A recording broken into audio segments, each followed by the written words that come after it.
An immoral policy that shames Britain. Appalling, says the Prince of Wales.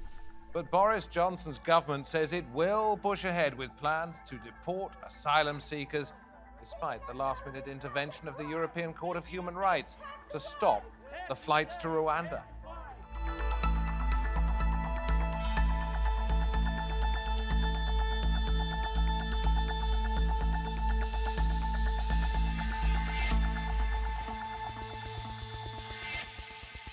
Welcome to Round Table. I'm David Foster.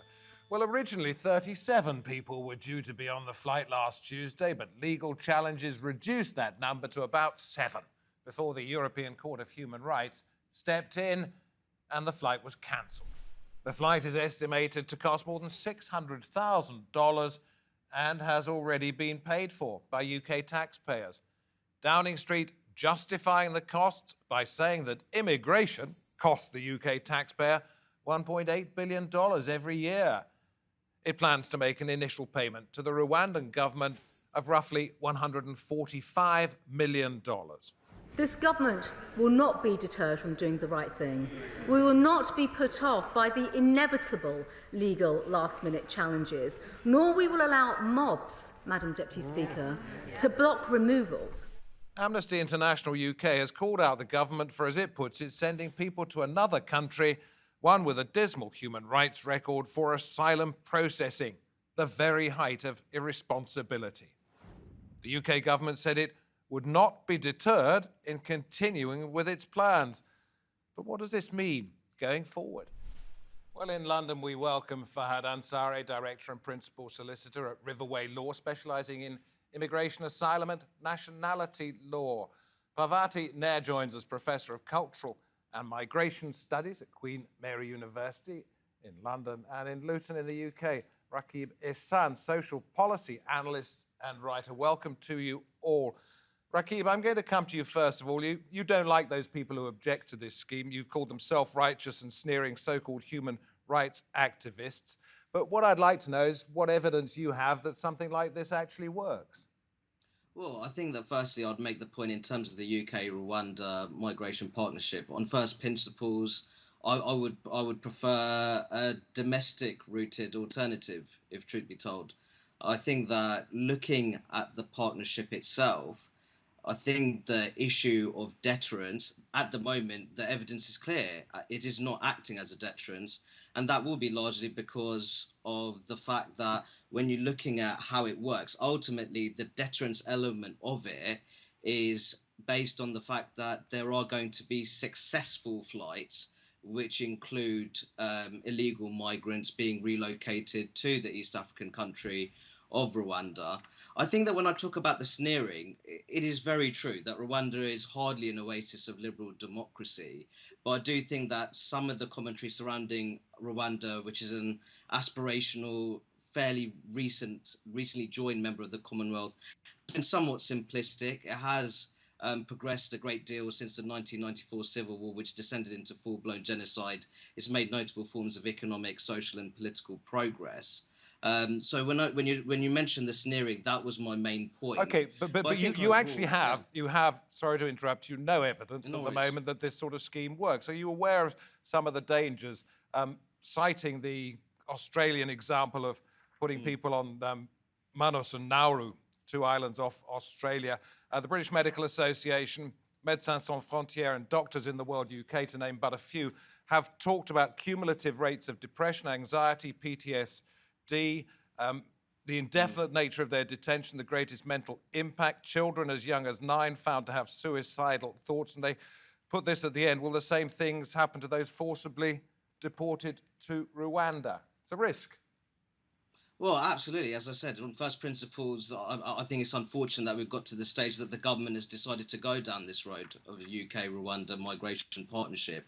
What I'll say, though, is that when there have been attempts to reform the asylum system, there have been domestic obstructionists.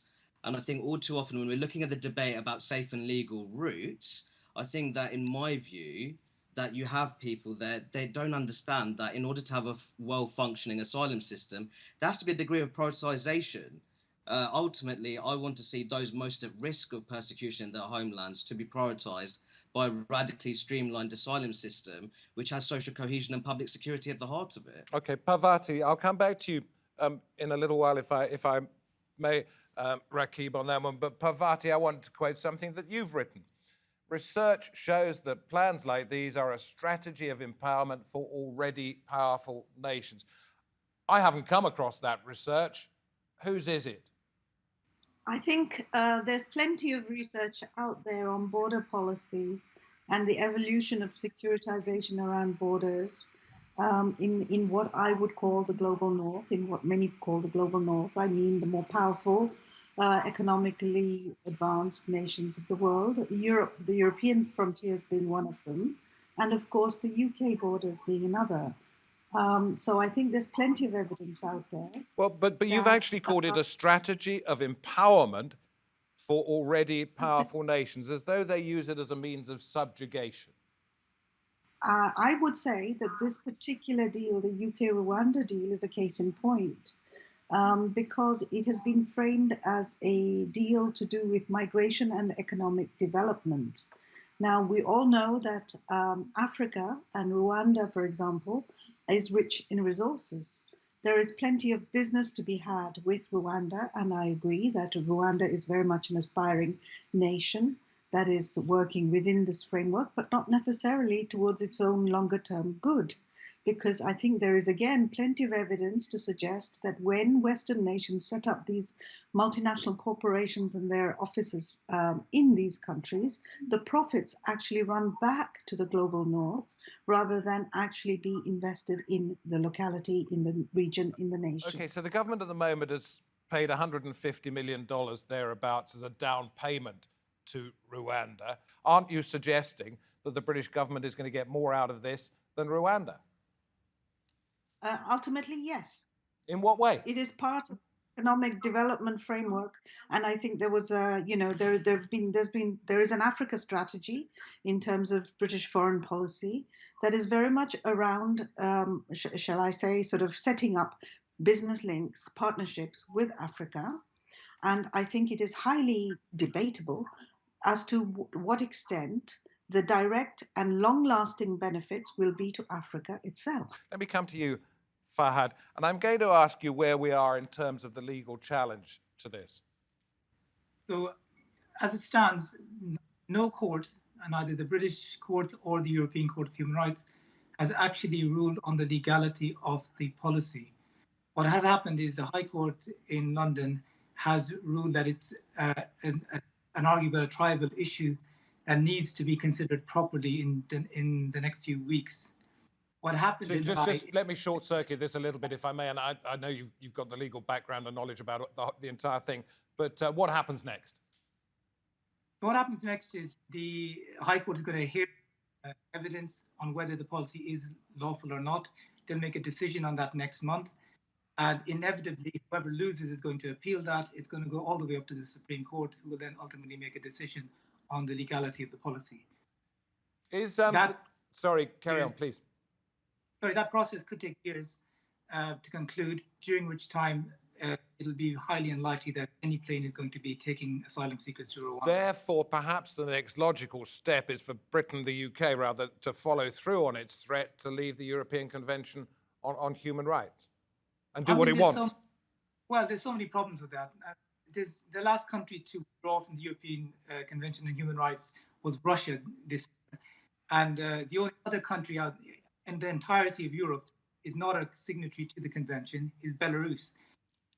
50 years ago, Greece withdrew, but that was at the time it was ruled by a military junta, so it was only on a temporary basis. But those are optics, aren't they? It would look bad if the UK did this, but if it wants to follow through on its desire to have these people deported to Rwanda, then it may well want to follow through on its threat to quit the European Convention on Human Rights, however bad it looks, because then it could do what it wanted. Well, apart from the optics, the entirety of the Good Friday Agreement in Ireland is reliant on Britain being part of the European Human Rights. So the entirety of that peace would collapse if Britain were to sort of unilaterally withdraw from the ECHR. It's simply not a viable option. All it is, David, is performative politics. This entire project, this Rwanda flight, they knew it would never get off the ground. They tried their best to get, but it's all performative. All they had to do was wait for the High Court to consider the matter in a few weeks. Instead, they wasted $500,000 of taxpayers' money on this fight. They wasted 140 million as down payment at a time when people are survive to eat, to heat their houses in this country. We are wasting taxpayers' money on these spectacular performative vanity projects. So by performative, you mean they're doing it simply for show, just to appeal to the lowest common denominator. Some would say those people who say we must get rid of asylum seekers in whatever way we can. Rakib, let me come to you. Sorry about that. Let me come to you, Rakib, and ask you about, to comment on some of these figures. Last year, 28,500 people crossed the English Channel, as we call it, 10,000 so far this year. In 24 hours of June the 15th, 233 made the journey in 6 boats. That's roughly 40 to a boat. Do you think this is going to deter not only the migrants themselves, but also the people who profit out of this, those who are people smugglers? Is it going to stop them doing this? Well, I think that very much depends on the development of the policy. I agree with some of the points that Fahad made. I think the optics, if the UK was to decide to leave the ECHR, the optics would be terrible, in my view. But saying that, the government is so heavily politically invested in the migration partnership with Rwanda, I don't really think it has much choice but to continue on this path. I think in terms of numbers and the deterrence, I think that if this policy was somehow to become more successful, that there were flights that landed in Kigali with hundreds of asylum seekers at a time, then it would be interesting to see how that impacts on the numbers in terms of illegal. But surely that would only work if you had a massive plane with a bucket underneath it, scooping these people out of the English Channel and flying them straight to Rwanda. Well, I'm gathering that the removal is ultimately going to be involving those who have already entered the UK illegally. I think that would be the process, to my understanding. Okay, let's hear what Filippo Grandi, United Nations High Commissioner for Refugees, has to say about this, and he doesn't beat about the bush. We believe that this is all wrong. This is all wrong, this deal, for so many different reasons. And I can enumerate a few. First of all, it is the foundation of the right to asylum that people that are on a country's territory, especially a country that is a signatory to the convention and has the institutions to deal with that, to export that responsibility to another country runs contrary to any notion of responsibility sharing, of international responsibility, and so forth. Rakib, are we actually just saying it's now your problem, Rwanda? Firstly, I think the United Nations has been deeply hypocritical on this issue. To my understanding, the UN, along with the European Union, it's been involved in schemes which have relocated migrants, ironically, to Rwanda and other African countries such as Niger in West Africa.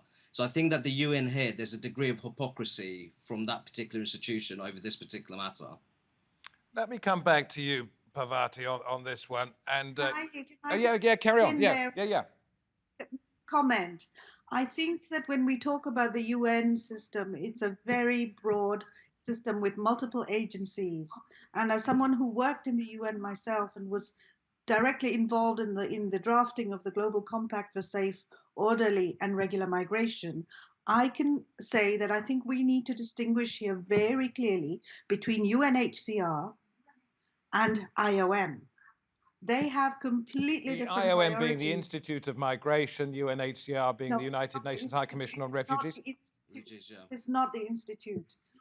So it is the International Organization for Migration. Thank you. And they have been working very, very much with Frontex, the European Border Agency, and with the government of Niger. So, my colleague here in the program is right. But it is not UNHCR, and it would be very wrong to conflate UNHCR's work with IOM's work. Parvati, I want to pick up something else that you wrote. Comparing the Rwanda deal then with the safe haven opened up to Ukrainian refugees in recent weeks, it is clear that UK immigration policy is biased in terms of race, religion, and skill set. That's a bit of a sweeping statement considering the refuge that has been given to those people escaping war in Ukraine, would you not say?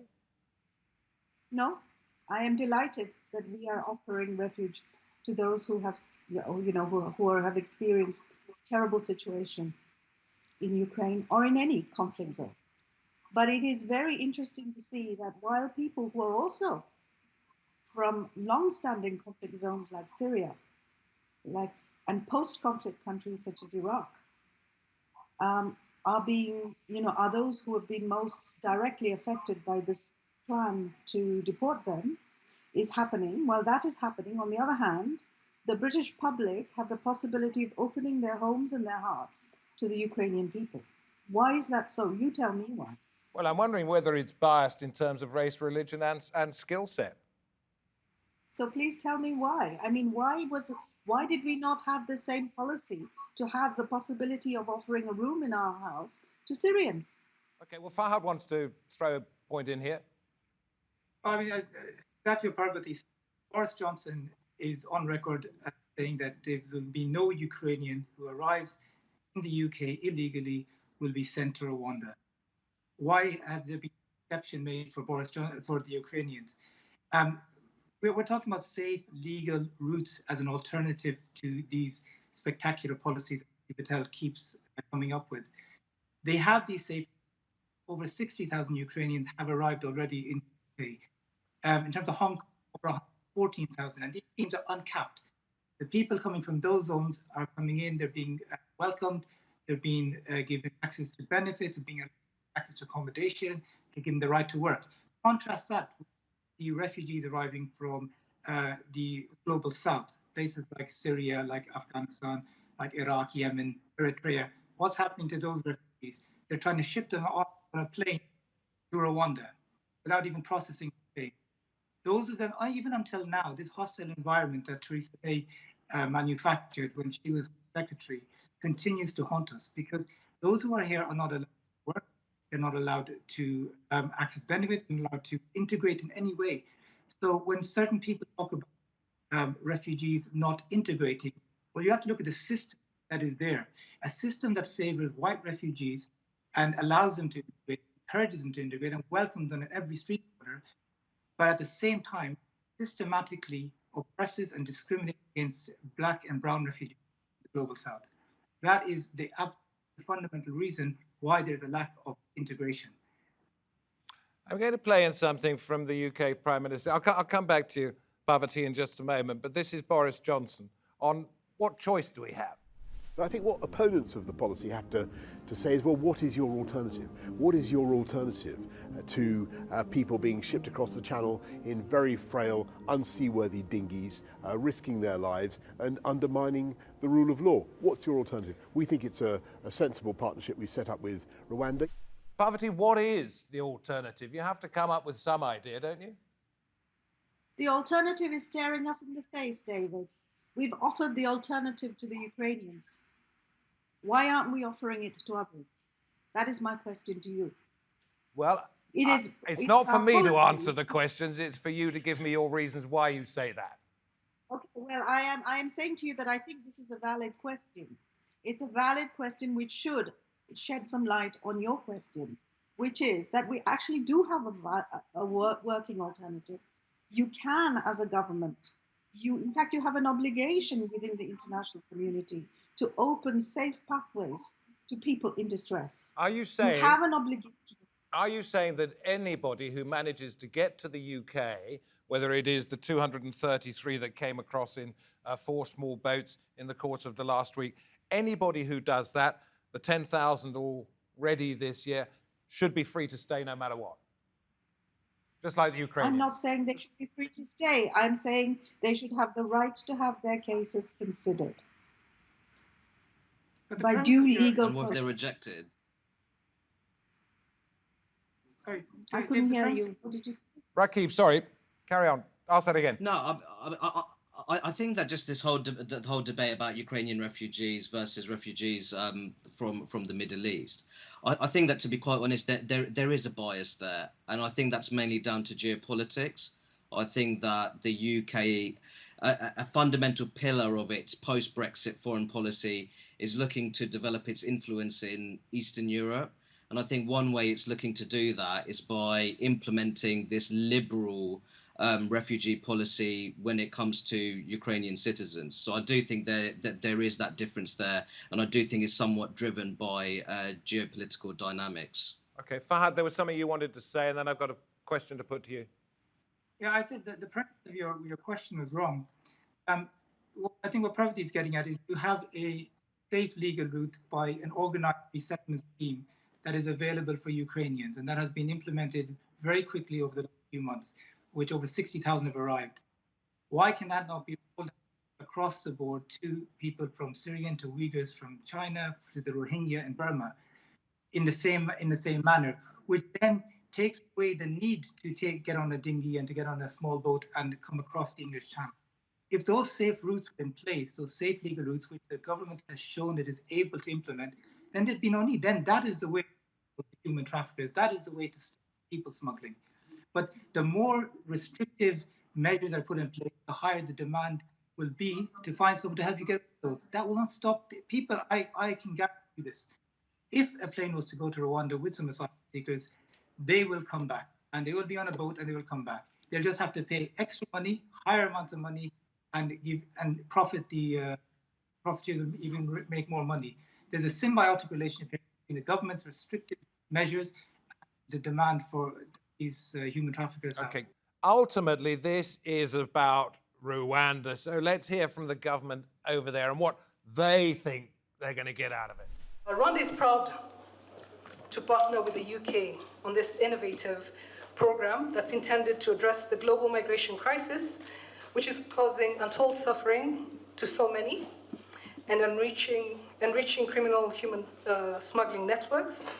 And we're also keen to address the global imbalance in opportunities that is a major driver of irregular migration.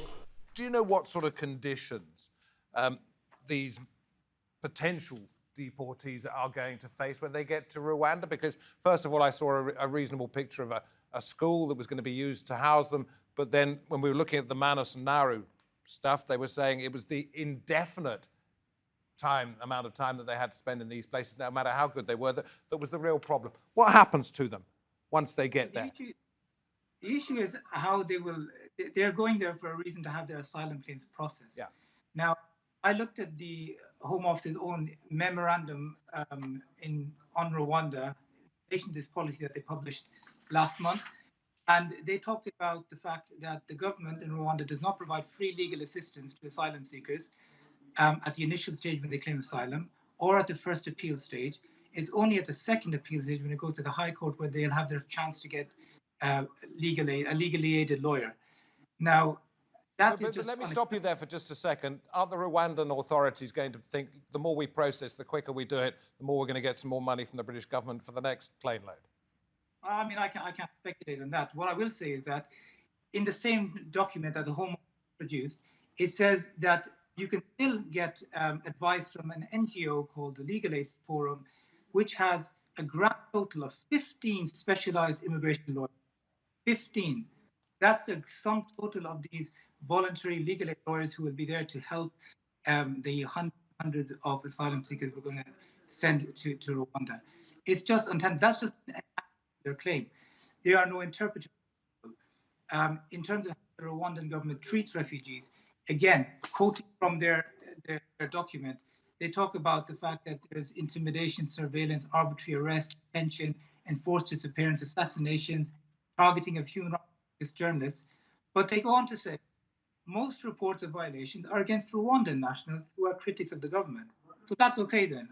If they're going to do that to their own citizens, of course they wouldn't do that to people who come from other countries and who have not a leg to stand on. Rakib, at the very top of the programme, I referenced the heir to the British throne, Prince Charles, Prince of Wales, saying, I'll paraphrase, this was alarming, insulting, against human rights, etc., etc. When you have somebody of that ilk saying that sort of thing, does it reflect the public, if not revulsion, then the public unease with something like this? Well, I know that recent survey data shows that the plurality of British people do not support the UK-Rwanda partnership. But there's a significant chunk which does support it. But the key thing is for the UK government, it's all about electoral considerations for this Conservative government at the end of the day. The majority of Brexit voters and the majority of Tory voters back the UK-Rwanda partnership. And I think because of that electoral reality on the ground, the UK government is going to continue pushing forwards with this policy. Even though it may well fail in the courts, as you've all highlighted on this programme, even though it may simply be about optics, it will remain in the headlines. And what we need to do is look behind it, as we have done on this round table. So thank you very, very much indeed. There's a lot of noise. You've given us some light. Thank you for coming on the programme. And thank you very much for watching this, wherever you happen to be. From me, David Foster, from the Round Table team, until next time. Goodbye.